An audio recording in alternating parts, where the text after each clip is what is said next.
इस वक्त एक बड़ी खबर आपको बता दें, उत्तर प्रदेश की मथुरा में अवैध कब्जे को लेकर हुई हिंसक झड़प में अब तक 2 पुलिस वालों समेत 14 लोगों की मौत हुई है। मरने वालों में एसपी सिटी मुकुल द्विवेदी और एसओ संतोष यादव हैं। एडीजी के मुताबिक उपद्रवियों ने पुलिस पर विस्फोटक, ग्रेनेड, तमंचे, कट्टों से अटैक किया था।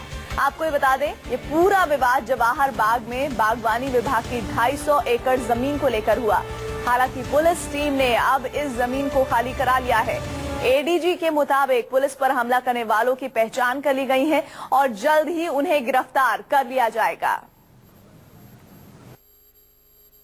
तो क्या ये साधारण लोग थे जिनके पास से कट्टे, तमंचे, विस्फोटक जैसी सामग्री बरामद हुई है? ये अपने आप में जांच का विषय है, लेकिन आपको बता दें, घटनास्थल से हमारे संवाददाता राहुल प्रकाश ने एक रिपोर्ट दी है। देखिए वो रिपोर्ट। मथुरा का जवाहर बाग इलाका उस वक्त जल उठा जब पुलिस प्रशासन इस अवैध कब्जे की जमीन को यहाँ के लोगों को हटाने निकला। यानी ये वाकया देर शाम का हुआ जब तमाम प्रशासन यहाँ पहुंचा। ये प्रशासन को शायद ये अंदाजा नहीं था कि कुछ लोग यहाँ पहले से ही मौजूद बैठे हैं। 2 तरफा यहाँ झड़प हुई, अंदर से लोगों ने पथराव किया। हालांकि ये भी साफ हुआ कि गोलीबारी और जो आगजनी है वो भी हुआ। ये एक नजारा इस जवाहर बाग का है, ये उद्यान का एरिया है। यानी यहाँ पे एक जिस तरीके से कह सकते हैं कि एक पूरा इलाका जो 100 एकड़ के करीब जमीन का है, यहाँ पे लोग आंदोलनकारी यानी तमाम वो लोग यहाँ इकट्ठे होते हैं, अपनी बातें रखते हैं। लेकिन जिस वक्त कोर्ट का ऑर्डर आया, इसको खाली कराने की बात की गई, पुलिस बल तैनात किया गया, मौके पर तमाम जवान पहुंचे, लेकिन उनको अंदाजा नहीं था कि इस तरीके की घटना इस इलाके में होगी। यानी 2 तरफा जो झड़प थी वो हुई, तमाम लोगों को खाली कराने का एक आदेश था, वो कोशिश की जा रही थी। इसी झड़प के दौरान जो एसपी सिटी हैं मुकुल द्विवेदी, उनकी मौत हुई। साथ ही साथ जो एसओ हैं उनकी भी इस झड़प के दौरान मौत हुई। आप देख सकते हैं ये निशान है इस तमाम उस इलाके की जगह का जहां पे ये सारी आगजनी और तोड़फोड़ और जिस तरीके से पथराव 2 तरफा हुआ। यानी साफ तौर पे कहीं ना कहीं एक बड़ा यानी एक कोशिश थी कि इस जगह को खाली कराया गया और पूरी तरीके से अब करा भी लिया गया। लेकिन जिस तरीके का एक स्थिति थी उसके बाद संभालने में लोगों को, यानी कई लोग इसमें घायल भी हुए। करीब 7 लोग, जिसमें 2 एसपी सिटी और एक एसओ हैं, उनकी मौत हुई है और 5 जो प्रदर्शनकारी हैं उनकी भी मौत हुई। तो राहुल प्रकाश की आप ये रिपोर्ट देख रहे हैं, किस तरह से इस पूरे हंगामे के बाद, झड़प के बाद जो तस्वीरें सामने आ रही हैं वो ये बता रही हैं कि कितना ज्यादा माहौल तनावपूर्ण हो चला था। इस बीच आपको हम बता दें, पुलिस की तरफ से जो जानकारी आई है उसमें ये पता चला है कि ग्रेनेड भी बरामद हुए थे उन लोगों के पास से जो कि वहां पर कब्जा करके बैठे हुए थे। आपको हम दिखा रहे हैं फायरिंग में एसपी और एसओ जो शहीद हुए हैं उनकी तस्वीरें।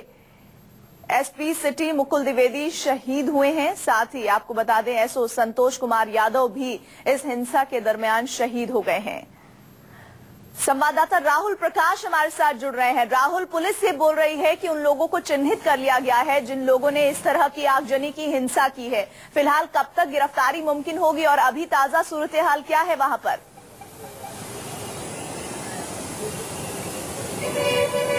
देखिए, इस वक्त इलाके को पूरा जो जवाहर बाग इलाका था उसको कॉर्डन ऑफ कर दिया गया। देर रात ही सारी जो कॉम्बिंग थी इलाके में हुई थी, तमाम लोगों को वहां से निकाला गया था, क्योंकि जिस तरीके का एकाएक जो वहां आगजनी और गोलीबारी 2 तरफा हुई उसमें जो मौतें हुई, करीब 14 लोग जिसमें जान गई, जिसमें SP city Mukul Dwivedi, SO जो थे उनकी मौत हुई। अलावा जो 12 लोग थे जो प्रदर्शनकारी थे उनकी मौत हुई और करीब 50 से ज्यादा घायल लोग डिस्ट्रिक्ट अस्पताल और आसपास के अस्पतालों में भेजा गया। लेकिन जिस तरीके की जो डिटेनिंग थी वो लगातार देर रात से ही थी, क्योंकि पकड़ के वहां से लोगों को ले जाया जा रहा था। ये कारण जो हुआ शाम को हुआ, एकाएक जो प्रदर्शनकारी थे उग्र हुए, उन्होंने बूढ़े, बच्चे और जो महिलाएं थी उनको आगे रखा। उनको ये लगा कि शायद पुलिस प्रशासन इन पे कुछ ऐसा अत्याचार नहीं करेगी, लेकिन एकाएक पब्लिक की तरफ से ही जो उग्र प्रदर्शन, जो एक तरीके से कह सकते हैं गोलीबारी या कुछ ऐसा पत्थरबाजी, वो शुरू हुई। उसके बाद पुलिस ने इनको खदेड़ना शुरू किया, जिसमें करीब 55 से ज्यादा लोग जो हैं वो घायल हुए हैं। इसमें सबसे ज्यादा पुलिस कर्मी हैं जिनको अस्पताल देर रात ले जाया गया। साथ ही साथ वो लोग थे हमारे साथ बने रहिए, कुछ और जानकारियां दर्शकों तक पहुंचाना चाहते हैं। अवैध तरीके से रह रहे मथुरा में जो 2 पुलिस वाले शहीद हुए हैं उनके घर में अब मातम पसरा हुआ है। एसपी सिटी मुकुल द्विवेदी और एसओ संतोष यादव उपद्रवियों के हमले में शहीद हुए हैं। पुलिस के मुताबिक दोनों ही बहुत निडर और अपनी टीम को बढ़ चढ़कर लीड करते थे। कल जवाहर बाग में जब हमला हुआ तो एसओ संतोष कुमार यादव तो मौके पर ही शहीद हो गए, जबकि घायल हुए एसपी सिटी मुकुल द्विवेदी ने अस्पताल में आखिरी सांस ली। तो इस हिंसा में आपको हम बता दें हमारे 2 महत्वपूर्ण कर्मी शहीद हुए हैं, जिसमें एसओ और एसपी सिटी मुकुल द्विवेदी शहीद हो गए हैं। ये परिवार वाले, हम आपको तस्वीरें दिखा रहे हैं एसपी सिटी के, जो कि परेशान है, मातम पसरा हुआ है पूरे परिवार में। किसी को इल्म ही नहीं था इस बात का कि इस तरह की हिंसा में उनकी जान भी जा सकती है। पूरा परिवार सकते में है। मैं एसपी सिटी जो मेरे एसपी सिटी से मुकुल द्विवेदी सर थे, मैं इनके साथ बुलंदशहर में भी रहा हूँ। मेरे एसपी सिटी रहे हैं, उनका व्यवहार हमेशा बड़ा ही मृदुभाषी रहे हैं और हर परिस्थिति को सामना करना उनको आता था और उनसे हमने बहुत कुछ सीखा।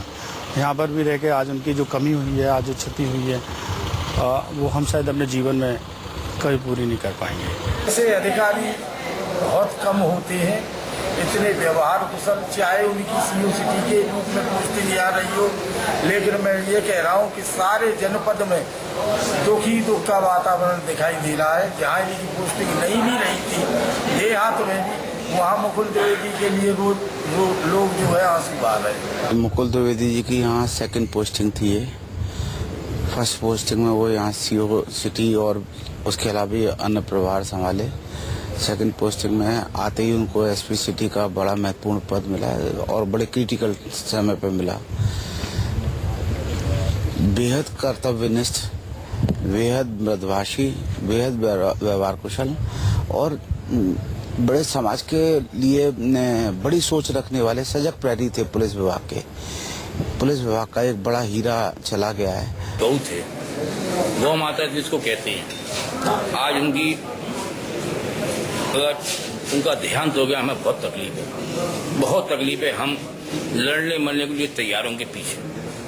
अगर बात करें तो उनका किस तरीके का व्यवहार था जो आपको आज भी उनको याद करता है? उनका व्यवहार बड़ा सलीके, बहुत बिना भैया किसी से नहीं बोलते थे वो, अब सब